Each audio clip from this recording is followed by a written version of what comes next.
Have you ever heard of the book Warren Buffett calls by far the best book on investing ever written? He's talking about The Intelligent Investor by Benjamin Graham, the man who wasn't just Buffett's professor at Columbia, but basically his lifelong mentor. So, what are the secrets hiding inside this absolute legend of a book? Well, let's dive in and find out. Wow. I mean, you really can't get a more powerful stamp of approval than that, can you? Buffett himself says that two specific chapters have been the absolute bedrock of his entire 60-year career. He's talking about Chapter 8, which is all about how to think about the market's crazy swings, and Chapter 20, which is about this crucial idea called the margin of safety. So naturally, we're going to dig into both.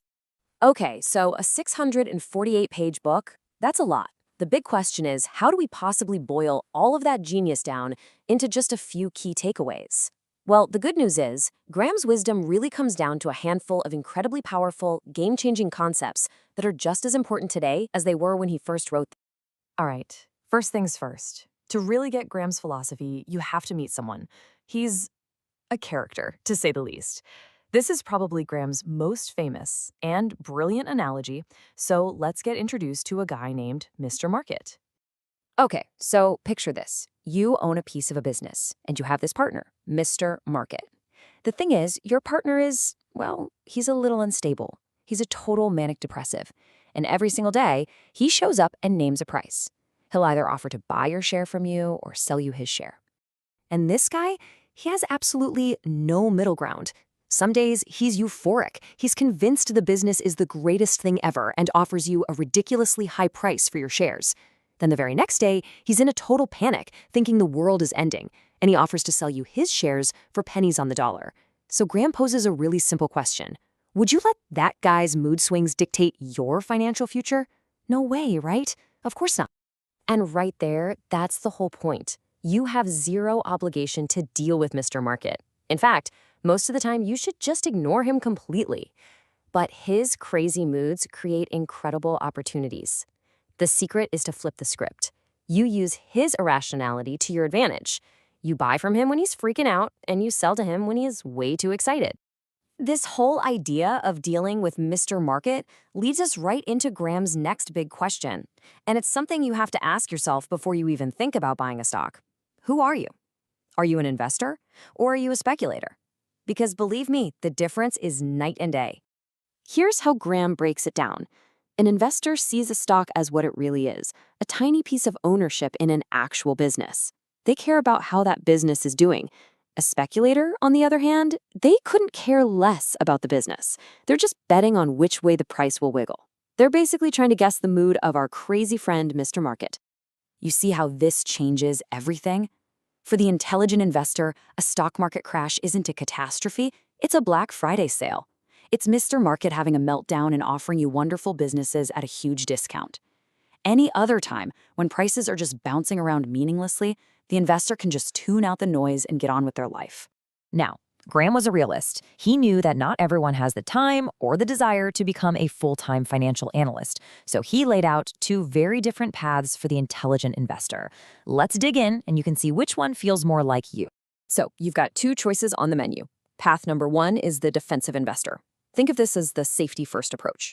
The goal here is to avoid big mistakes and not have to think about it all the time.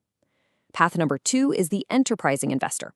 This is for the person who's willing to roll up their sleeves and do some serious work to try and get better than average return. And it's really interesting. Graham himself said that for the vast majority of people, the defensive path is absolutely the right way to go. It's not about being a stock-picking genius. It's about having a solid, simple set of rules to keep you out of trouble. And he didn't just talk in theories. He gave a literal checklist. He said, look, you want to own a good number of different companies, maybe 10 to 30. You should stick with the big, well-established companies. You want to see a long, consistent history of them paying out dividends. Financially, they need to be strong, like their assets should be at least twice their debt. And here's the big one. Do not overpay. He gave clear metrics, like keeping the PE ratio under 15. It's basically a recipe for sleeping well at night. Okay, so everything we've talked about so far, Mr. Market, being an investor, the defensive strategy, it's all building up to this one central idea. This is the absolute core of the book. Graham called them the three most important words in investing: margin of safety. So what on earth is a margin of safety? Well, think of it like the emergency brake in your car, or a safety net for a trapeze artist. It's the gap between what a business is actually worth, its real intrinsic value, and the price you pay for it. That gap is your cushion. It's your protection against bad luck, a changing world, or just you being flat out wrong in your calculations. Let's put some really simple numbers on it. Say you do your homework, you run the numbers, and you decide a company's stock is truly worth 50 lira a share. The rule is you don't buy it at 50. Nope, you wait.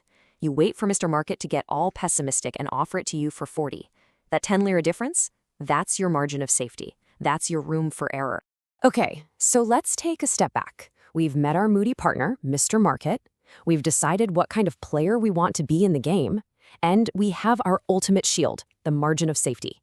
Graham basically hands us the entire toolkit, but then he makes it crystal clear that the final move, that's on us.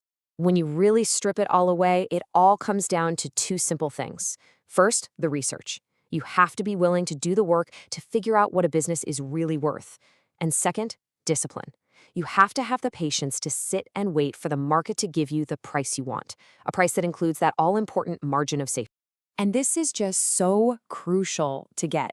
This isn't some secret formula to get rich quick. It's not a hot stock tip. It's a mental framework, a way of thinking, designed to keep you rational when everyone else is losing their minds. But at the end of the day, no one else can make that final call. It's all on you. And that brings us right back to where we started. When Mr. Market comes knocking on your door, and trust me, he will, with some crazy emotional offer, who's going to be in charge of that conversation? Is it going to be your fear or your greed, or is it going to be your intellect? Graham gives us the playbook, but the discipline to actually follow it, well, that has to come from you.